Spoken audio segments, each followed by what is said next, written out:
কুরআনুল কারীমের মধ্যে আল্লাহ তাআলা বলে আল্লাযীনা আমানু তাতমাইন্নু কুলুবুহুম বিযিকরিল্লাহ আলা বিযিকরিল্লাহি তাতমাইন্নুল কুলুব। ও বান্দা, তুমি দুনিয়াতে 5 তলা বাড়ির মালিক হইছ, 10 তলা বাড়ির মালিক হইছ, 2টা 4টা গাড়ির মালিক হইছ, এত সম্পদ থাকার পরেও কিন্তু তোমার কি আসে না? দিলের প্রশান্তি আসে না, অন্তরের মধ্যে তুমি প্রশান্তি পাও না। এত সম্পদ থাকার পরেও রাতের বেলা ঘুমাইতে গেলে তোমার মাথায় টেনশন, অন্তরের প্রশান্তি পাও না। রাতের বেলা ঘুমের ওষুধ খাওয়া ছাড়া তোমার চোখে ঘুম আসে না। এত সম্পদ থাকার পরেও তুমি সব কিছু ছেড়ে একটুমাত্র প্রশান্তি চাও, একটুমাত্র শান্তি খুঁজো। ওই আল্লাহর পয়গম্বর আল্লাহ তাআলা কুরআনুল কারীমের মধ্যে বান্দাকে ডেকে বলে আল্লাযীনা আমানু তাতমাইন্নু কুলুবুহুম বিযিকরিল্লাহ আলা বিযিকরিল্লাহি তাতমাইন্নুল কুলুব। ও বান্দা, তুমি যে প্রশান্তি খুঁজো, তুমি যদি আল্লাহর জিকির করো, আল্লাহর জিকিরের মাধ্যমেই তোমার দিলের প্রশান্তি আসবে। আমি যেই খুতবার শুরুতে যে একখানা ছোট্ট আয়াতে কারিমা পাঠ করেছি, এই আয়াতের মধ্যে আল্লাহ তাআলা ঈমানদারের 5টা গুণ বর্ণনা করেছেন। কয়টা গুণ? সময়ের সংক্ষেপে আপনারা যদি মনোযোগ দিয়ে শুনতে রাজি হন, আমি এই 5টা গুণ নিয়ে সামান্য কিছুক্ষণ আলোচনা করব ইনশাআল্লাহ। তো এই 5টা গুণ আল্লাহ তাআলা এই আয়াতে কারিমার মধ্যে বান্দার জন্য ঘোষণা করেছেন এবং বলেছেন যে এই 5টা গুণ যদি কেউ অর্জন করে তাহলে সে কি পাবে। এই 5 গুণ যার মধ্যে আসবে তার জন্য আল্লাহর তরফ থেকে বড় ধরনের 4টা পুরস্কার আল্লাহ তাআলা নির্ধারণ করে রেখেছেন। তা আমরা 5টা গুণ কি কি এটা শোনার আগে এই 5 গুণ অর্জন করলে কি পুরস্কার পাবো এটা আগে আমরা শুনে নিব। কারণ কোন কাজ করার আগে কাজের পরে কি পাবে, কাজের লাভ সম্বন্ধে যদি জানা যায় তাহলে নিজের মধ্যে একটা লোভ তৈরি হয়, কাজের প্রতি আগ্রহটা বাড়ে, তাই না? তো এই 5টা গুণ অর্জন করলে আল্লাহর তরফ থেকে কি পুরস্কার পাবো, আগে ওই 4টা পুরস্কার আগে আমরা শুনবো। তো আমি যে আয়াতে কারিমা পাঠ করেছি, এই আয়াতের দ্বিতীয় অংশের মধ্যে আল্লাহ তাআলা এই 5 গুণ যাদের মধ্যে থাকবে তাদের পুরস্কারগুলো ঘোষণা দিচ্ছে। পুরস্কারগুলো একটু মনোযোগ দিয়ে শুনেন। প্রথম পুরস্কার আল্লাহ বলে উলাইকা হুমুল মুমিনুনা হাক্কা। আল্লাহ তাআলা যে বান্দার মধ্যে 5টা গুণ পাওয়া যাবে, আল্লাহ তাআলা ওই বান্দার নামটা প্রকৃত মুমিনের তালিকার মধ্যে লিখে দিবেন। সুবহানাল্লাহ। প্রকৃত মুমিনের তালিকায় যদি নামটা উঠে যায় তাহলে আর কোনো টেনশন আছে? আর কোনো টেনশন আছে? কারণ প্রকৃত মুমিন যদি হয়ে যাইতে পারি তাহলে আল্লাহ তো সূরাতুল মুমিনুনের মধ্যে বলেই দিয়েছে কদ আফলাহাল মুমিনুন, মুমিনরা সফল। মুমিন যে হইতে পারছে সেই সফল, তার আর কোনো টেনশন নাই। আর আল্লাহ বলে 5টা গুণ যার মধ্যে পাওয়া যাবে তার প্রথম পুরস্কার হলো আল্লাহ তাআলা তার নামটা প্রকৃত মুমিনের খাতার মধ্যে লিখে দিবেন। দ্বিতীয়ত পুরস্কার আল্লাহ তাআলা বলে লাহুম দারাজাতুন ইনদা রাব্বিহিম। আল্লাহ তাআলা ওই বান্দাকে অনেক সম্মানী করে দিবেন। সুবহানাল্লাহ। ওয়া মাগফিরা। আল্লাহ তাআলা বান্দার জিন্দেগীর গুনাহগুলো মাফ করে দিবেন। সুবহানাল্লাহ। ওয়া রিজকুন কারীম। এবং আল্লাহ তাআলা বলে ও বান্দার জন্য আল্লাহ তাআলা উত্তম রিজিকের ব্যবস্থা করে দিবেন। সুবহানাল্লাহ। বলে হুজুর 4টা পুরস্কার তো শুনলাম, এই পুরস্কারগুলো পাওয়া যাবে 5টা গুণ অর্জন করলে। ওই 5টা গুণ কি কি? আমার আলোচনা একটু ভালো করে কিন্তু মনোযোগ দিয়ে শুনেন, আমি লাস্টে আবার শুনবো, সবক শুনবো। 4টা পুরস্কার বলেছি। প্রথম পুরস্কার প্রকৃত মুমিনের খাতায় আল্লাহ নাম লিখে দিবে। দ্বিতীয় পুরস্কার আল্লাহ তাআলা সম্মানী করবে। তৃতীয় পুরস্কার কি বলেছি? আল্লাহ তাআলা সমস্ত গুনাহগুলা মাফ করে দিবে।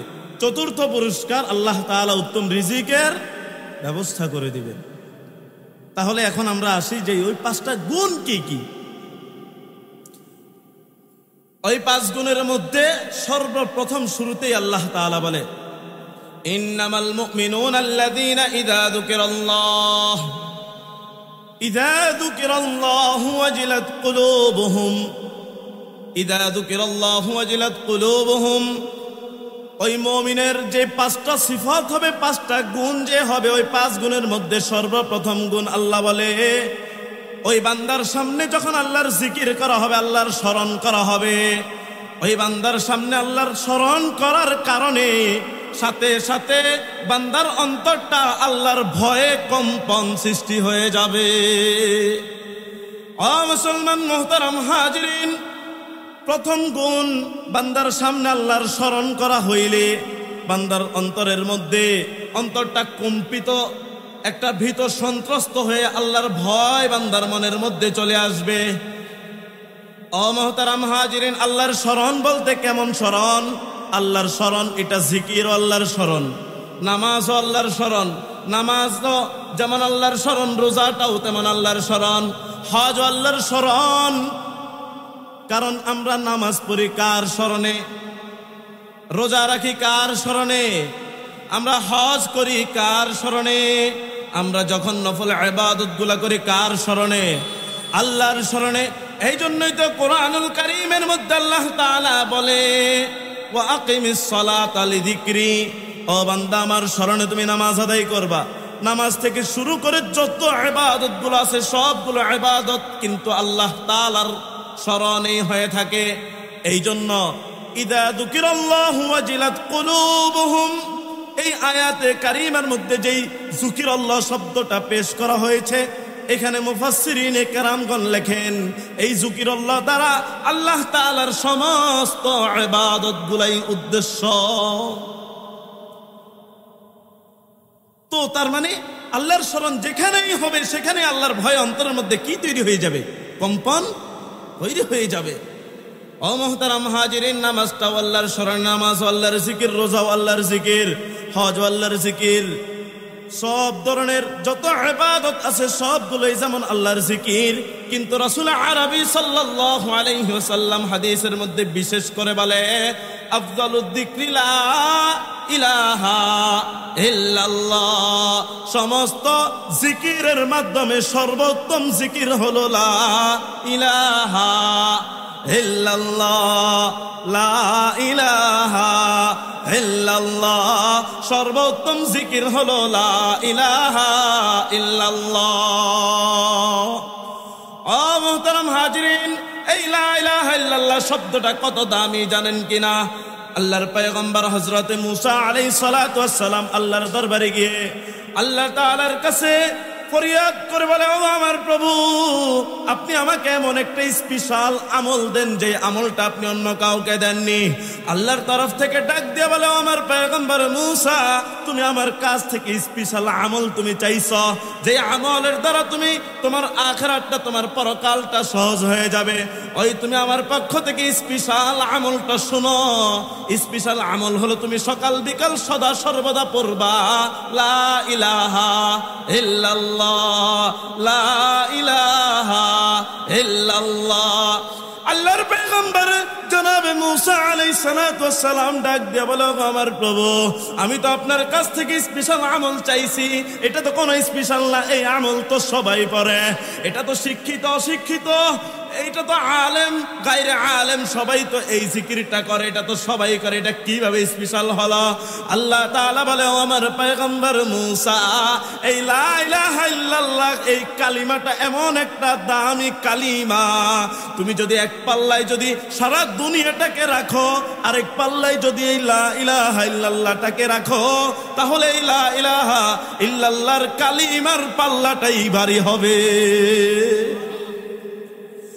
ও মুহতারাম হাজিরিন, মেরে ভাই দোস্ত বুজুর্গ, আমরা অনেক ইবাদত করি, কোন ইবাদতের সাথে অন্যান্য নামাজ পড়ি, হজ করি, ওই ইবাদতগুলো আমাদের সাথে আল্লাহর সাথে অংশীদারিত্ব নাই, আমরা করি আল্লাহ করে না। আমি নামাজ পড়ি, আল্লাহ নামাজ পড়েনি। আমরা রোজা রাখি, আল্লাহ রোজা রাখেনি।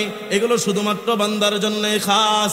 কিন্তু এমন একটা আমল আল্লাহ তাআলা কোরআনুল কারীমের মধ্যে বলে, ফাযকুরুনি আযকুরকুম ওয়াশকুরুলি ওয়ালা তাকফুরুন। ও বান্দা, তুমি যদি আমার স্মরণ করো, তুমি যদি আমার জিকির করো, বান্দা তুমি আমাকে স্মরণ করার কারণে, আমার জিকির করার কারণে বান্দা মনে রাখবা আমিও তুমি বান্দাকে স্মরণ রাখি। আল্লাহ যদি কাউকে স্মরণ করে তাহলে তার আর কোনো টেনশন আছে? এই মনে হয় বুঝেন নাই কথা। আল্লাহ যদি কোনো বান্দার কথা মাথায় রাখে তার কোনো টেনশন আছে? এই মনে করেন আমাদের বর্তমান সরকার যিনি আছে ডক্টর ইউনূস সাহেব, ওনার সাথে যদি কারো একটু যদি সুসম্পর্ক যদি হয়, তো মনে করেন এলাকায় সাধারণ নাঙ্গলকোট থানায় মনে করেন ওনার নামে একটা মামলা দায়ের হয়েছে, সামান্য একটা মামলা, কিন্তু ওনার সম্পর্ক কার সাথে? ডক্টর ইউনূসের সাথে না। ডক্টর ইউনূসের কাছে যখন বললো যে আমার নামে তো এরকম এরকম একটা মামলা, বললো আচ্ছা সমস্যা না, টেনশন করেন না, আমি এটা মাথায় রাখলাম। কি রাখলাম? তার কি কোনো মামলা ফামলার ভয় আছে? আর বলেন আছে? তেমনই আল্লাহ বলে বান্দা ফাযকুরুনি, তুমি যদি আমার জিকির করো আযকুরকুম, তাহলে তোমার বিষয়টাও আমি মাথায় রাখবো, তোমার দুনিয়া ও আখিরাত তোমার কোনো ভয় নাই। ও মুহতারাম হাজিরিন, শুধু তাই না হাদিস শরীফের মধ্যে এসেছে মা ক্বালা আবদুন লা ইলাহা ইল্লাল্লাহ ইল্লা ফুতিহাত আবওয়াবুস সামা। আল্লাহ তাআলা তার পয়গম্বরের মধ্যে বান্দাকে জানিয়ে দিয়ে বলে, ও দুনিয়ার মানুষ, যখন দুনিয়ার জমিনে কোন মানুষ একবার যেই প্রান্ত থেকেই বলুক না কেন, যখনই কেউ একবার লা ইলাহা ইল্লাল্লাহ বলবে, ওই একবার লা ইলাহা ইল্লাল্লাহ বলার দ্বারা তার লা ইলাহা ইল্লাল্লাহর জন্য আল্লাহ তাআলা সমস্ত আসমানের দরজাগুলো তার জন্য খুলে দেয়। আপনি এই সান্দাইশের জমিনে বসে রাতের গভীরে, রাত ৩টার সময় সবাই ঘুমায়, আপনি বলছেন লা ইলাহা ইল্লাল্লাহ, আসমানের দরজা খুলে আল্লাহ তাআলা সাথে সাথে বলে লাব্বাইক ইয়া আবেদি। তাহলে সদা সর্বদা আমরা বেশি বেশি করে করবো তো জিকির ইনশাআল্লাহ। এই জিকিরটা সব সময় করতে পারবো তো ইনশাআল্লাহ। ও বান্দা, শুধু তাই না, এই জিকিরের আরো লাভ কি জানেননি? কোরআনুল কারীমের মধ্যে আল্লাহ তাআলা বলে আল্লাযীনা আমানু তাতমাইন্নু কুলুবুহুম বিযিকরিল্লাহ, আলা বিযিকরিল্লাহি তাতমাইন্নুল কুলুব। ও বান্দা, তুমি দুনিয়াতে ৫তলা বাড়ির মালিক হইছ, ১০তলা বাড়ির মালিক হইছ, ২টা ৪টা গাড়ির মালিক হইছ, এত সম্পদ থাকার পরেও কিন্তু তোমার কি আসে না? দিলের প্রশান্তি আসে না, অন্তরের মধ্যে তুমি প্রশান্তি পাও না। এত সম্পদ থাকার পরেও রাতের বেলা ঘুমাইতে গেলে তোমার মাথায় টেনশন, অন্তরের প্রশান্তি পাও না। রাতের বেলা ঘুমের ওষুধ খাওয়া ছাড়া তোমার চোখে ঘুম আসে না। এত সম্পদ থাকার পরেও তুমি সব কিছু ছেড়ে একটু মাত্র প্রশান্তি চাও, একটু মাত্র শান্তি খুঁজো। ওই আল্লাহর পয়গম্বর আল্লাহ তাআলা কোরআনুল কারীমের মধ্যে বান্দাকে ডেকে বলে আল্লাযীনা আমানু তাতমাইন্নু কুলুবুহুম বিযিকরিল্লাহ, আলা বিযিকরিল্লাহি তাতমাইন্নুল কুলুব। ও বান্দা, তুমি যে প্রশান্তি খুঁজো, তুমি যদি আল্লাহর জিকির করো, আল্লাহর জিকিরের মাধ্যমেই তোমার দিলের প্রশান্তি আসবে। অন্তরের প্রশান্তি লাভ হয় কিসের মাধ্যমে? জিকিরের মাধ্যমে অন্তরের প্রশান্তি লাভ হয়, নফসে মুতমাইন্না তৈরি হয়। বলে হুজুর, নফসে মুতমাইন্না তৈরি হলে আমাদের লাভ কি? নফসে মুতমাইন্না তৈরি হলে লাভ কি? কোরআনুল কারীমের মধ্যে আল্লাহ তাআলা অন্য এক সূরার মধ্যে বলে ইয়া আইয়াতুহান নাফসুল মুতমাইন্নাহ ইরজিই ইলা রাব্বিকি রাদিয়াতাম মারদিয়াহ ফাদখুলি ফি ইবাদি ওয়াদখুলি জান্নাতি। আল্লাহ তাআলা কোরআনুল কারীমের মধ্যে ডেকে বলে, যারা নাকি জিকির করতে করতে জিকিরের মাধ্যমে অন্তরটাকে প্রশান্ত যারা করতে পারে, জিকিরের মাধ্যমে যারা নাকি নফসে মুতমাইন্না নিজের নফসটাকে বানাইতে পারে, আল্লাহ তাআলা ওই দিন ডেকে ডেকে বলবে ইয়া আইয়াতুহান নাফসুল মুতমাইন্না, দুনিয়ার প্রশান্ত দিলের অধিকারীরা, ইরজিই ইলা রাব্বিকি রাদিয়াতাম মারদিয়া ফাদখুলি ফি ইবাদি, আসো তোমরা আমার প্রকৃত বান্দা যারা তাদের কাতারে এসে দাঁড়াও। ওয়াদখুলি জান্নাতি, দুনিয়াতে জিকিরের মাধ্যমে অন্তরকে প্রশান্ত করেছো, এই কারণে আজকে তুমি ওয়াদখুলি জান্নাতি, সরাসরি জান্নাতের দিকে চলে যাও। কিসের লাভ? দিলের প্রশান্তি আসে কিসের মাধ্যমে? জিকিরের মাধ্যমে। ধন দৌলত টাকা পয়সা কোনো কিছুর দ্বারা দিলের প্রশান্তি আসে? এই জন্যই তো আমাদের শায়েখ মুর্শিদ নানুপুরের মরহুম পীর সাহেব রহমতুল্লাহ আলাইহি হযরত শাহ জমিরউদ্দিন নানুপুরি রহমতুল্লাহ আলাইহি হুজুর সব সময় বলতেন, না দুনিয়া से न दौलत से नगर आबाद करने से, न दुनिया से न दौलत से नगर आबाद करने से दिल की तसल्ली होती हो खुदा को याद करने से। ला इलाहा, सकल मोहब्बत जिक्र करे ला इलाहा। জিকির করতে করতে খালি জায়গাগুলো পূরণ করে নেই। লা ইলাহা ইল্লাল্লাহ, লা ইলাহা,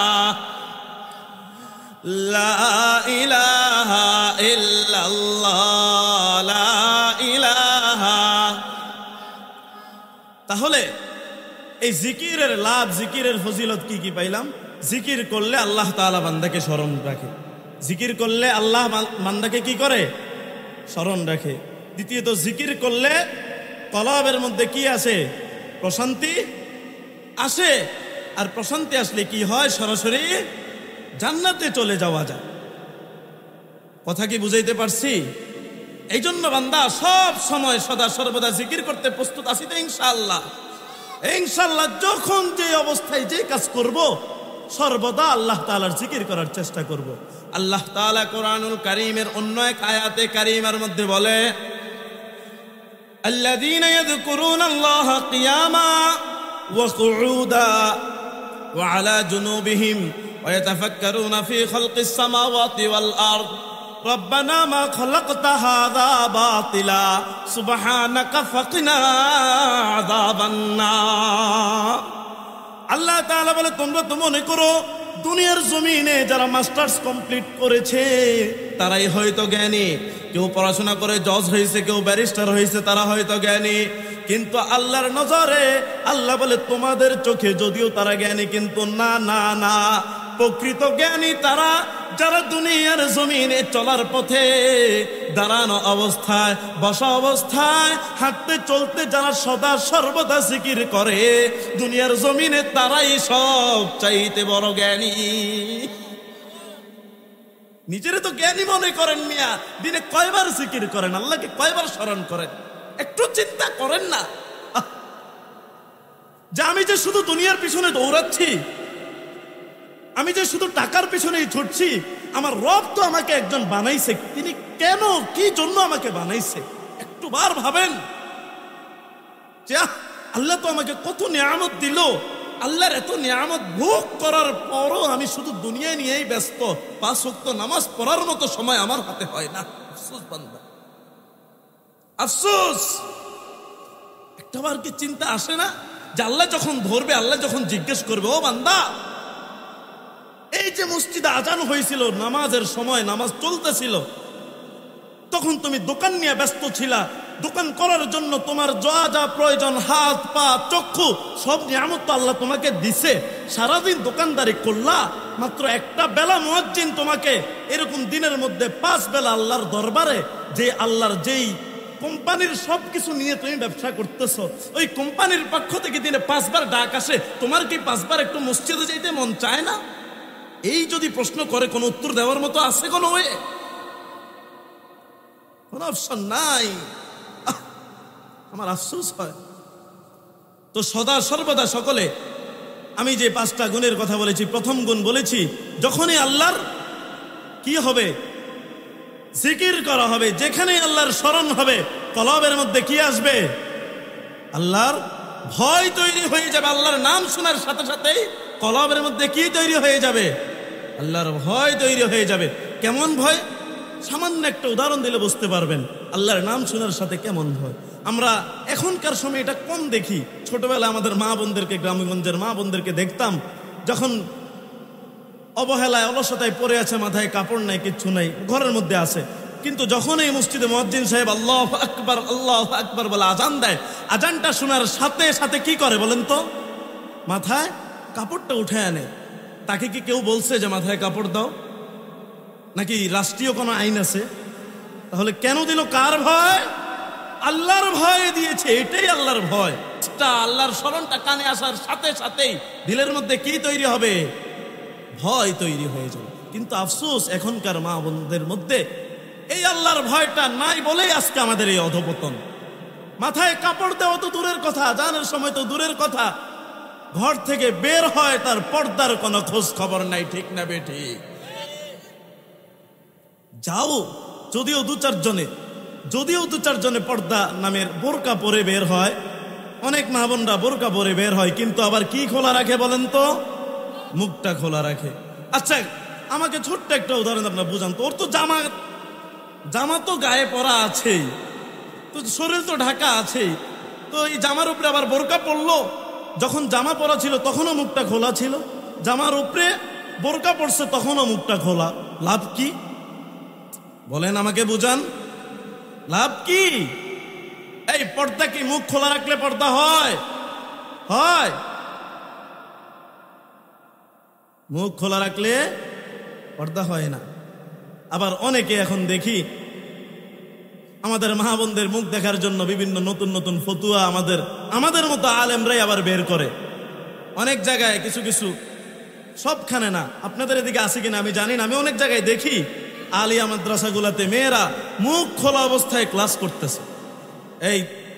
এটা নাই কোথাও মনে হয় এমন সিস্টেম? মেয়েরা মুখ খোলা অবস্থায় ক্লাস করতেছে, শিক্ষক ক্লাস নিচ্ছে মেয়ের মুখ খোলা অবস্থায়। জিজ্ঞেস করলে কি ফতুয়া দিব জানেন?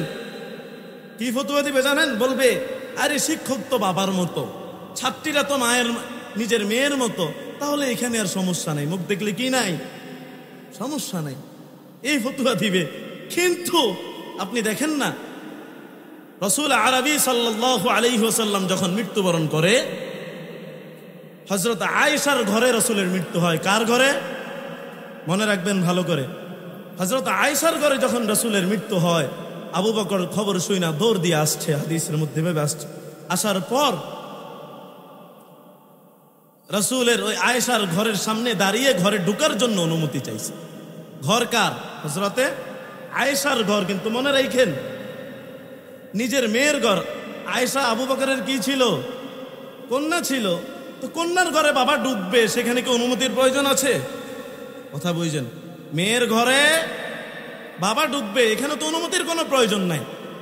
কিন্তু কেন অনুমতি নিল?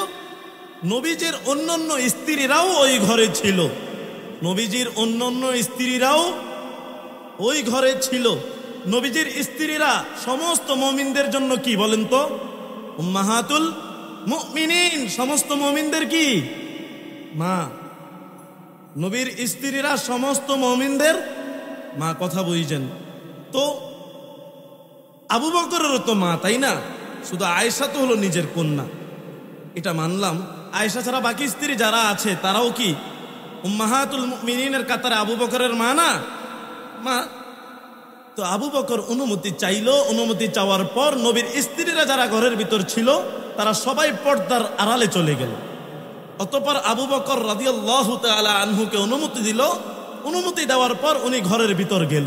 ঘরের ভিতর গিয়ে নবীজির দেহ মোবারকটা দেখে তারপর আসলো। এখন প্রশ্ন, যদি আমরা যারা ফতুয়া দেই মাদ্রাসাগুলাতে যে ছাত্রী তো আমাদের সন্তানের মতো, ওস্তাদরা তো পিতৃ সমতুল্য, তাহলে এখানে মুখ দেখলে সমস্যা কি? যারা এই ফতুয়া দেয় তাদের কাছে আমার প্রশ্ন, নবীজির স্ত্রীরাও তো আবু বকরের মায়ের মতো ছিল, কিন্তু আপন মা না। তো তাহলে ওই নবীর স্ত্রীরা কেন আবু বকরের সামনে পর্দা করল? বুঝান আমাকে। মনে মুখ খোলা রাখছিল না? খোলা রাখে নাই, চেহারা ঢাকতে হবে বাধ্যতামূলক। আরে আপনি চেহারা বলতেছেন, মহিলাদের কণ্ঠস্বরও তো শোনার কোনো সুযোগ নাই। আমাদের হজরত আলোচনা করেছেন, কুমিল্লার হজরত বলল না যে চিল তারাইতে গিয়ে একটু ধূপ জোরে আওয়াজ দিচ্ছে, বলছে তোমার আওয়াজ কেন বের হয়েছে? তুমি তো আমাকে জাহান্নামী বানাইলা। যেখানে মহিলাদের কণ্ঠ শোনার জায়েজ নাই, মহিলাদের কণ্ঠ পর পুরুষের কান পর্যন্ত পৌঁছানোর সুযোগ নাই, ওইখানে তারা নেক্সট স্রোতে জনতাকে ধোঁকা দেওয়ার জন্য এই সমস্ত ফতোয়াগুলা দিয়া মানুষদেরকে গুমরাহি পথের দিকে নিয়ে যায়। প্রয়োজনের তাকিদে শিক্ষা ব্যবস্থা এককভাবে নারীর, যেখানে এককভাবে নারী আছে ওইখানে না থাকলে প্রয়োজনের তাকিদে পুরুষ শিক্ষক ঠিক আছে মানলাম, কিন্তু চেহারা দেখাইতে পারবে এই বৈধতা আপনি কোথায় পেলেন? আমরা সকলে এই বিষয়ে সতর্ক হব। আমাদের মা বোনদেরকে, আমাদের মেয়েদের পর্দা করানো এটা আমাদের জন্যই লাজেম। যেখানে আপনি দেখেন না কোরআনুল কারীমের আয়াত কি বলে, ইয়া নিসা আন-নবী লাস্তুন্না কাআহাদিন মিনান নিসা ইন ইত্তাকাইতুন্না ফালা তাখদা'না বিল কওল ফায়াতমা'আল্লাযী ফী কলবিহি মারাদ ওয়া কুল্লা কওলাম মা'রুফা ওয়া কুল্লা কওলাম মা'রুফা।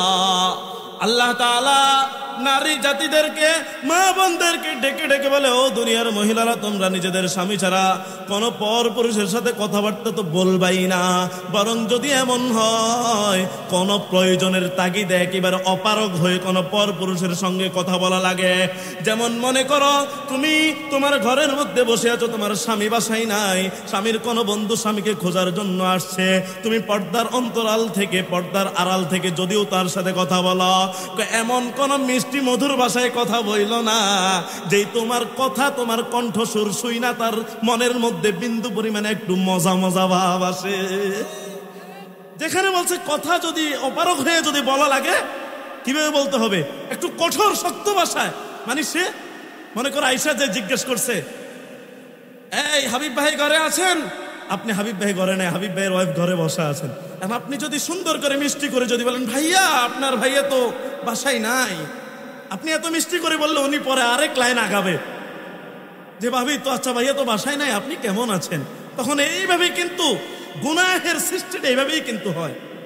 আর যদি মা বোন যে আছে উনি যদি একটু কঠোর ভাষায় যদি বলে, না হাবিব ভাই বাসায় নাই, চিন্তা করবো বাবা রে বাবা কার কাছে আইলাম, না দ্বিতীয় আর কিছু জিজ্ঞান যেত না, আমি চাল্লু করে তাড়াতাড়ি যাই জ্ঞানতে।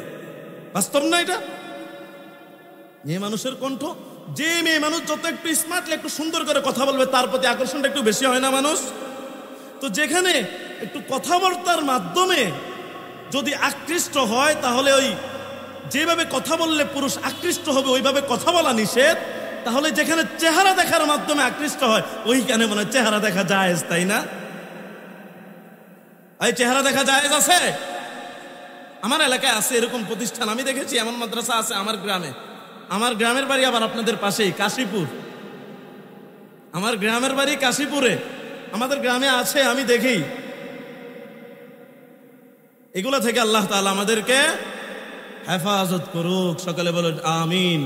আমরা যদি আমাদের মেয়েগুলোকে, আমাদের বোনগুলোকে পর্দাশীল করে একজন দিনদার নারীতে রূপান্তরিত করতে পারি, আল্লাহ আল্লাহর কসম করে বলি, আমাদের মা বোনগুলো দিনদার হয়ে গেলে আমাদের সন্তানগুলো কখনো উল্টো পথের দিকে হাঁটবে না। বর্তমানে অনেক অভিযোগ, আমরা তো বিভিন্ন জায়গায় যাই দেখি। আমি গত শুক্রবারে ঢাকাতে মাহফিলে গেলাম, নারায়ণগঞ্জে নয়াবাজারে। এক লোক আইসা এরকম মুরব্বী মানুষ, বাড়ি গাড়ি সব কিছু জীবনে করছে। এখন জিজ্ঞেস করলাম, তো আপনার ছেলে মেয়েদের কি অবস্থা? ছেলে মেয়েরা হুজুর বললেন না, একটা ছেলেও আমার অনুগত না, আমার আয়ত্তের মধ্যে একটা ছেলেও নাই। আমি বলবো ছেলে থাকবো কিভাবে, থাকবো কিভাবে? আপনি তো আপনাদের মাধ্যমে ছেলেকে দিনই শিক্ষায় শিক্ষিত করতে পারেন না। ছেলে যে ফ্যাক্টরি থেকে আসছে ওই ফ্যাক্টরি তো ভালো না, প্রোডাক্ট ভালো আসবে কোত্থেকে? বাস্তব না? জন্য মা বোনদেরকে আমি বলবো, যদি পারিবারিক জীবনে যদি সুখ শান্তি পেতে চান, আখেরাতেও যদি সুখ শান্তি, শুধু আখেরাত না দুনিয়াতেও যদি সুন্দর একটা সংসার যদি করতে চান, ঘরের ভিতর সেই যে গুজে পরিপাটি হয়ে থাকবেন, বাহিরে যখন যাবেন একদম ভালো করে বোরকা পরে, পাসপার্টের হিজাব পরে বের হবেন। যেন এমন ভাবে বের হবেন যেন কোনো পুরুষ যদি আপনাকে দেখে যেন বুঝতে না পারে আপনি কি 15 বছরের কিশোরী নাকি 80 বছরের বুড়ি। এটাই পর্দা, এটাই পর্দা। অনেকে আবার এখন হিজাবও পরে, মুখোশও পরে। কেমন মুখোশ পরে? আবার কেউ আমার উপরে রাগ করেন না, মনে করেন ওনার চেহারাটা একটু কালো আছে, এমনিতে ওনার প্রতি মানুষ এত চেহারা দেখলে কি হয় না, আকর্ষণ হয় না। কিন্তু বোরকা পরার পরে এমন স্টাইল করা হিজাব পিনাপ যেভাবে করছে, এই হিজাব পিনাপের কারণে মানুষ ওনার প্রতি, ওনার এই বোরকার কারণে বেশি আকৃষ্ট হয়েছে। বাস্তব না? এমন পর্দা আপনাকে কে করতে বলছে? এমন পর্দা আপনাকে কে করতে বলছে? এই জন্য আল্লাহর ভয় আমাদের সকলের মনের মধ্যে আল্লাহ তাআলা তৈরি করে দেখ, সকলে বলুন আমিন। আমাদের প্রত্যেকের মা বোনগুলোকে আল্লাহ তাআলা হযরত ফাতিমার মতো, আসিয়ার মতো কবুল ও মঞ্জুর করেন। সকলে বলুন আমিন। প্রথম বলেছিলাম আল্লাহর স্মরণ হলে কি হবে? দিলের মধ্যে আল্লাহর ভয়ে অন্তরটা কি হবে? কম্পন তৈরি হয়ে যাবে। এটা এক নাম্বার গুণ। দ্বিতীয় নাম্বার গুণটা আমি বলে দিচ্ছি, ইদা তুলিয়াত আলাইহিম আয়াতুহু যাদাতহুম ঈমানা। আল্লাহ তাআলা বলে প্রকৃত মুমিন যারা হবে তাদের দ্বিতীয় নাম্বার গুণ হলো, তাদের সামনে যখন নাকি কোরআনুল কারীমের তেলাওয়াত করা হবে, ওই কোরআনুল কারীমের তেলাওয়াত যত শুনবে তাদের কলবটা, তাদের ঈমানটা ততই তাজা হতে থাকবে।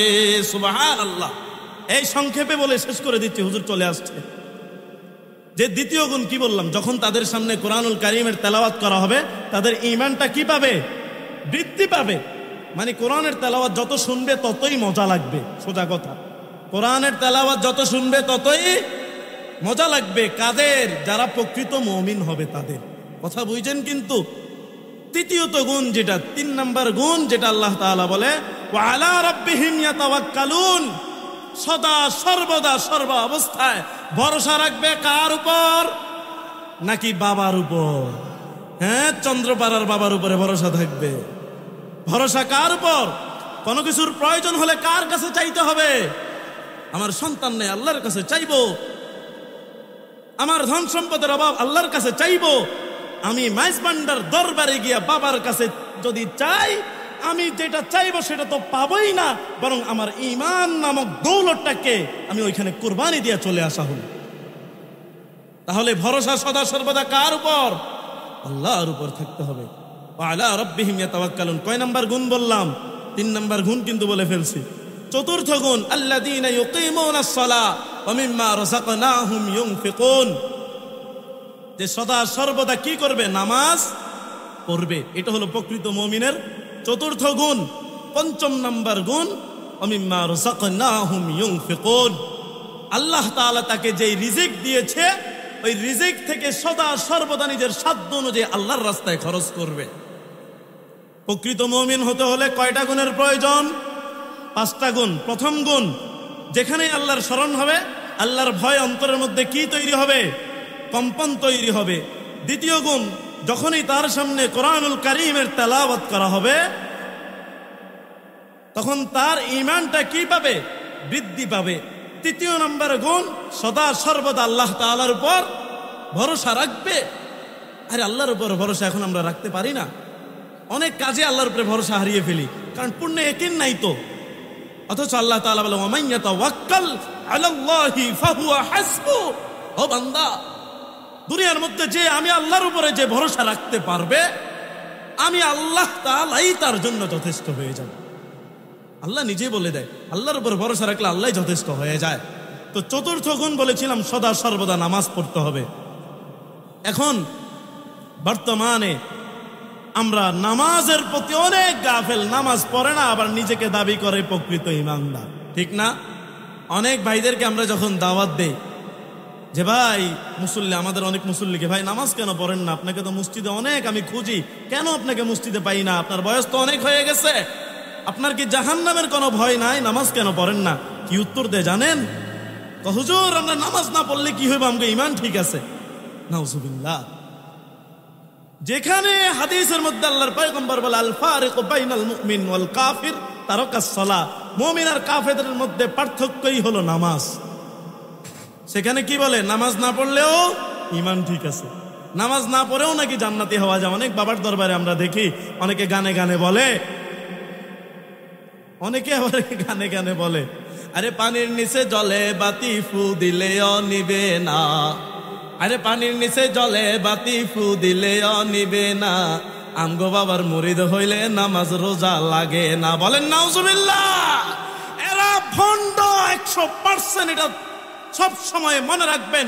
এই ধরনের কথা যারা বলবে সদা সর্বদা নিজের সর্বোচ্চ শক্তি দিয়ে ঈমানই বলে বলিয়ান হয়ে এদেরকে প্রতিহত করতে হবে। নামাজ ছাড়া কখনো প্রকৃত ঈমানদার হওয়া যায় না। মনে থাকবে ইনশাআল্লাহ। আজ থেকে আমরা সকলে নামাজ পড়বো তো ইনশাআল্লাহ। 5 নাম্বার গুণ যেটা বলেছিলাম, 5 নাম্বার গুণ বলেছিলাম নিজের আল্লাহ প্রদত্ত রিজিক থেকে আল্লাহর রাস্তায় খরচ করা। আল্লাহর রাস্তায় খরচ করলে কি হয়? আল্লাহ তাআলা বলে ইন তানসুরুল্লাহ ইয়ানসুরকুম। ইন তানসুরুল্লাহ ইয়ানসুরকুম, ও বান্দা তুমি যদি আমার রাস্তায় খরচ করো, তুমি যদি আমার রাস্তায় সহযোগিতা করো, আমি সরাসরি আল্লাহ, আমি আল্লাহ তোমাকে সহযোগিতা করব। সুবহানাল্লাহ। এই আমরা আল্লাহ প্রদত্ত রিজিক থেকে সকলে আল্লাহর রাস্তায় খরচ করতে রাজি আছি না ইনশাআল্লাহ? এই যে আজকে এত সুন্দর একটা জান্নাতি বাগান, এই যে মাদ্রাসা, আজ থেকে কিন্তু কয়েক বছর আগে আমি যখন এই দিক দিয়ে অনেক সময় আসা যাওয়া করলে দেখতাম এখানে জঙ্গলের মতো ছিল, এখানে এরকম জান্নাতি বাগান তৈরি হবে এত অল্প সময়ে আমি এটা ভাবি নাই। এরকম কোরআনী মজমার আয়োজন হবে এটা আমি তখনও পর্যন্ত আমার মাথায় আসে নাই, কিন্তু আল্লাহ তাআলা আল্লাহর বান্দাদের মাধ্যমে এটা করাইছে। আমরা সদা সর্বদা এটার সহযোগিতায়, এটার খেদমতে নিয়োজিত থাকতে প্রস্তুত আছি তো ইনশাআল্লাহ। আমাদের সন্তানগুলোকে এখানে, যাদের সামনে জানুয়ারি মাস আছে, কারো ছেলে, কারো নাতি, কারো ভাতিজা, কারো ভাগিনা, যারা মাদ্রাসায় পড়ার উপযুক্ত, ভর্তির উপযুক্ত, তাদেরকে মাদ্রাসায় ভর্তি করিয়ে নিজের পরকালের নাজাতের উসিলা বানাতে প্রস্তুত আছি তো ইনশাআল্লাহ। আল্লাহ তাআলা সকলকে কবুল করুন, সকলে বলুন আমিন। ওয়া আখিরু দাওয়াহুম আনিল হামদুলিল্লাহি রাব্বিল আলামিন।